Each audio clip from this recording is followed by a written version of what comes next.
Hello everyone, mayroon naman po tayong God's Word for today. Ngunit bago yan, kung hindi ka pa nakapag-subscribe, ay naanyayahan po kita ngayon na mag-subscribe. Pindutin lamang po ang subscribe button at ang notification bell para lagi po kayong ma-update sa aking mga bagong upload.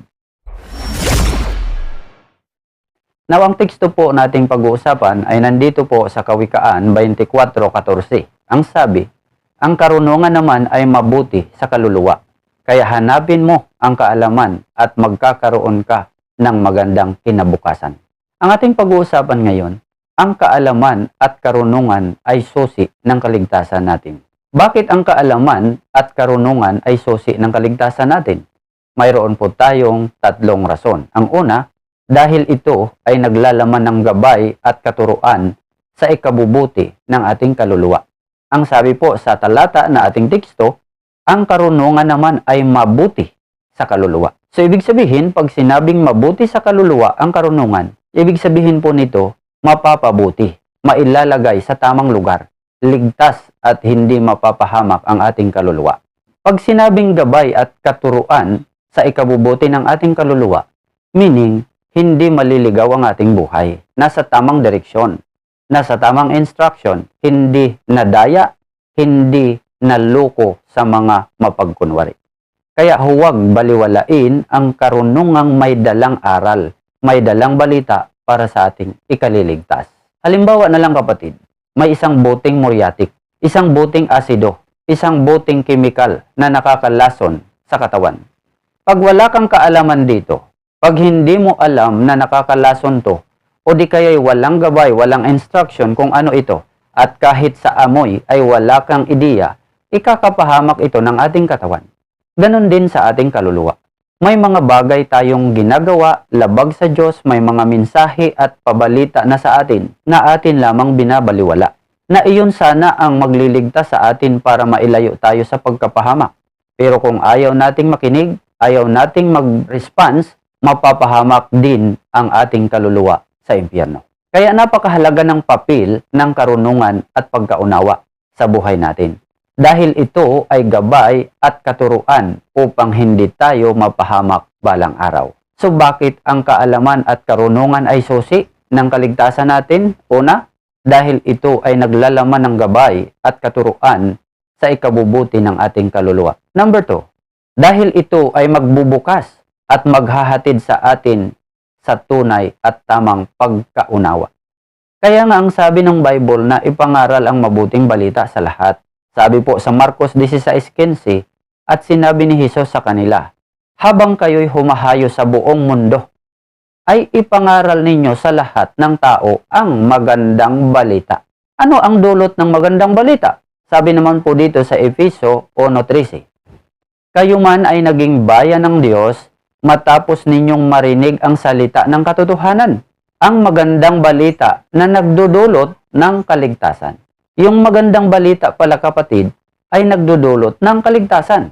Sino naman ang makikinabang sa magandang balita na inutos ni Jesus na dapat ipangaral? Sabi naman po sa Roma 1:16, hindi ko ikinahihiya ang magandang balita sapagkat ito ang kapangyarihan ng Diyos para sa kaligtasan ng bawat sumasampalataya.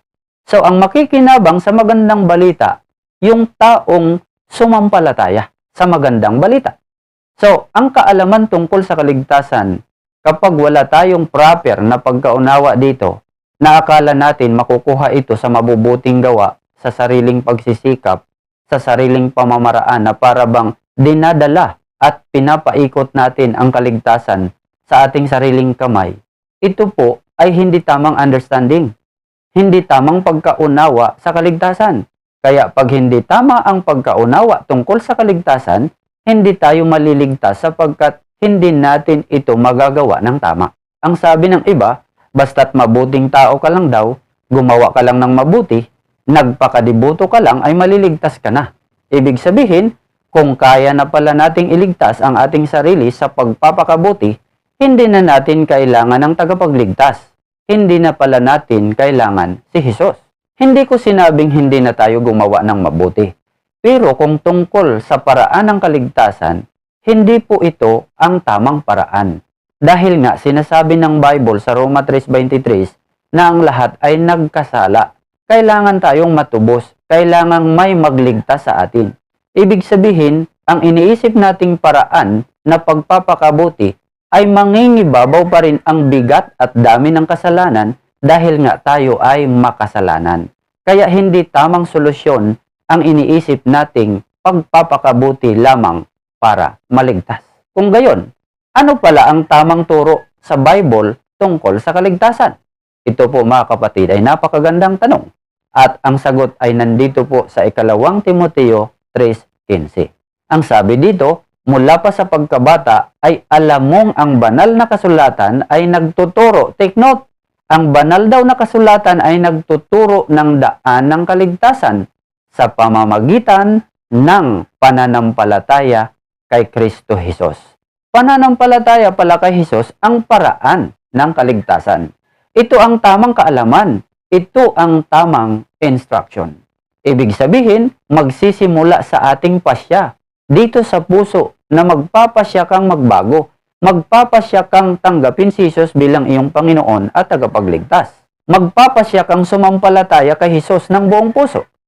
Ang mabuting gawa ay resulta na lang yan kung tunay ka nang may pananampalataya kay Jesus. Anong mangyayari at matatanggap mo kung tunay kang sumampalataya kay Jesus? Sinasabi po yan sa Juan 3:16. Ang sabi dito, sapagkat gayon na lamang ang pag-ibig ng Diyos sa sangkatauhan, kaya't ibinigay niya ang kanyang kaisa-isang anak. Take note, upang ang sinumang sumampalataya sa kanya ay hindi mapahamak, kundi magkaroon ng buhay na walang hanggan. Napakalinaw po mga kapatid na hindi na mapapahamak. Dito naman sa unang Juan 5:13, isinusulat ko ito sa inyo upang malaman ninyo na kayong sumasampalataya sa anak ng Diyos ay may buhay na walang hanggan. Ganon po mga kapatid, makukuha ang salvation sa pamamagitan ng ating tunay na pananampalataya kay Jesus. Kaya mga kapatid, kung mayroon tayong tamang pagkaunawa sa kaligtasan, mayroon din tayong tamang pasya. Dahil ito ay karunungang magbubukas sa nadidiliman nating puso upang tayo ay maligtas. So bakit ang kaalaman at karunungan ay susi ng kaligtasan natin? Number 2, dahil ito ay magbubukas at maghahatid sa atin sa tunay at tamang pagkaunawa. Number 3, dahil ito ay isang paraan upang makapagpasya tayo ng tama tungo sa ating magandang kinabukasan physically and spiritually. Ang pagpapasya mga kapatid ay may dalawang patutunguhan yan. Una, kapahamakan bunga ng maling pasya. Pangalawa, kaligtasan bunga para sa tamang pagpapasya. Halimbawa sa panahon ni Noe, inutusan ng Diyos si Noe na gumawa ng arka pero nasa bundok malayo sa dagat. Kaya ang mga tao ay nangutya at pinagtawanan lang si Noe. Nangaral at ipinaliwanag din ni Noe ang purpose dahil ito sa sukdulan na ang tao sa kasalanan. Maaring may chance ang tao na maligtas kung magpasyang sumakay. Pero ayaw, hindi naniwala. Kaya napahamak silang lahat maliban lang sa family ni Noe. Sapagkat tunay at totoo ang sinabi at pabalita ni Noe. So, bunga ng maling pasya napahamak sila o ang mga tao. Si Noe naman, bunga ng tamang pasya dahil sa kaalaman nila kaya naligtas sila. So, ang tao ay may freedom of choice. May kalayaang mamili. Pero dapat ang kalayaang iyan ay napapaloob lang sa lugar na kinalalagyan mo. Halimbawa, umuulan, may maganda kang bahay, may maganda kang tulugan.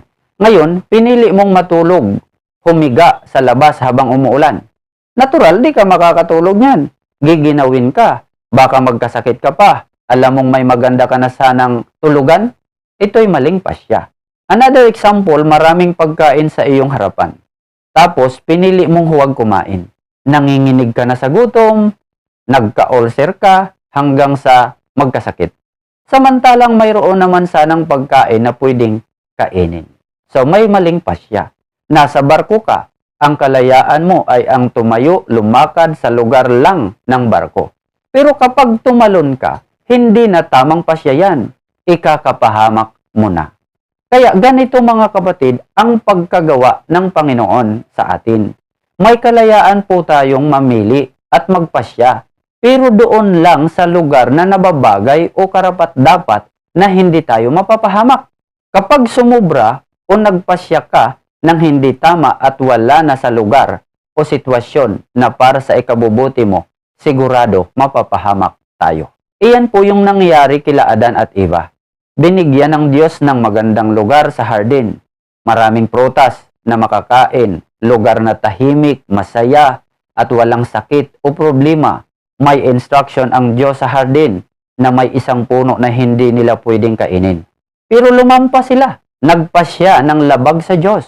Kaya iyan ang dahilan kung bakit sila nagkasala. At iyan din ang dahilan kung bakit nakapasok sa sanlibutan ang kasalanan at maging ang kamatayan at kahirapan.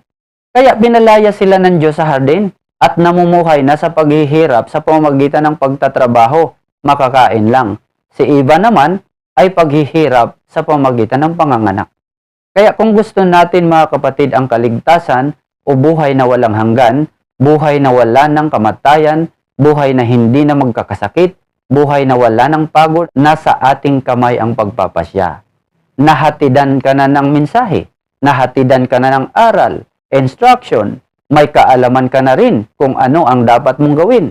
Nasa iyo na lang ang tamang pasya. Kung piliin mong maligtas, magpapasya ka ng tama para sa iyong kaligtasan. So bakit ang kaalaman at karunungan ay susi ng kaligtasan natin? Review muna tayo sandali. Number 1, dahil ito ay naglalaman ng gabay at katuruan sa ikabubuti ng ating kaluluwa. Number 2, dahil ito ay magbubukas at maghahatid sa atin sa tunay at tamang pagkaunawa. Number 3, dahil ito ay isang paraan upang makapagpasya tayo ng tama tungo sa ating magandang kinabukasan, physically and spiritually.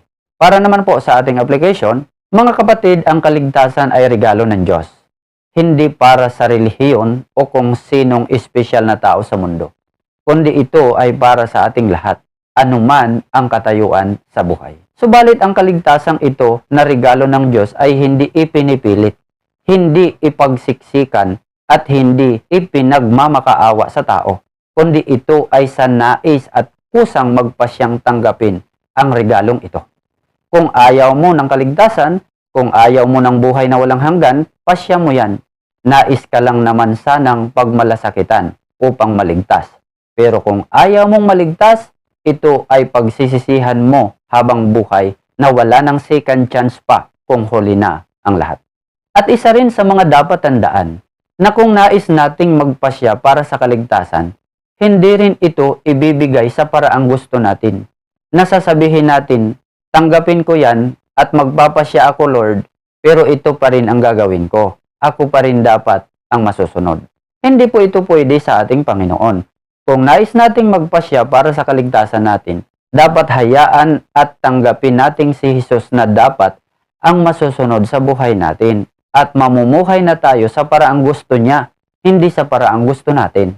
Now, ang pagpapasya sa kaligtasan mga kapatid ay sa iyo yan, para sa iyo yan. Hindi yan mahihiram. Hindi rin ito para sa iba at hindi rin ito para sa relihiyon, kundi ito ay tungkol at pag-uusap ng iyong kaligtasan.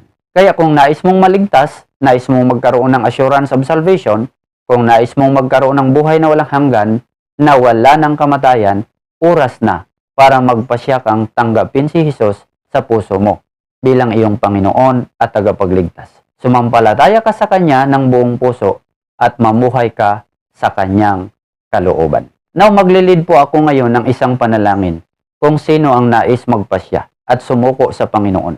Maaari kayong sumabay sa aking isang maikling panalangin. Habang kayo ay nanonood, habang kayo ay nasa pakikinig ngayon, kung hindi mo pa napagpasyahan ang sumampalataya kay Jesus, tanggapin si Jesus, pero nais mong maligtas, maaari kang sumunod sa panalangin ito bilang gabay kung paano mo kausapin ang ating Panginoon. Now, tayo po ay manalangin. Panginoong Hesus, inaamin kong ako'y isang makasalanan at ang kabayaran ng kasalanan ay kamatayan. Wala po akong kakayahan para bayaran ang aking kasalanan. Subalit salamat dahil si Jesus, ikaw ay namatay sa cross para sa aking kasalanan. Tinubos mo ang aking kasalanan. At sa oras na ito, binubuksan ko ang aking puso at isip at nakahanda ako na tanggapin ka bilang aking Panginoon at tagapagligtas ng aking buhay. Tulungan niyo po ako, Panginoon, na mamuhay sa iyong kalooban. Gabayan niyo po ako, Panginoon, para sa tamang landas. At ikaw lamang ang aking sasampalatayanan. At lahat ng ito ay aking samot panalangin sa tanging pangalan ni Jesus. Amen. Kaya kapatid, kung ikaw ay sumunod sa isang maikling panalangin at ito'y totoo sa puso mo, ikaw ay mayroong tunay ng kaligtasan. Naway mayroong kayong natutunan sa ating napag-usapan. Salamat po sa inyong walang sawang panonood, pakikinig. Pagpalain po kayo ng ating Panginoon at magkita-kita naman po tayo para sa aking mga susunod na video. Salamat po. God bless everyone.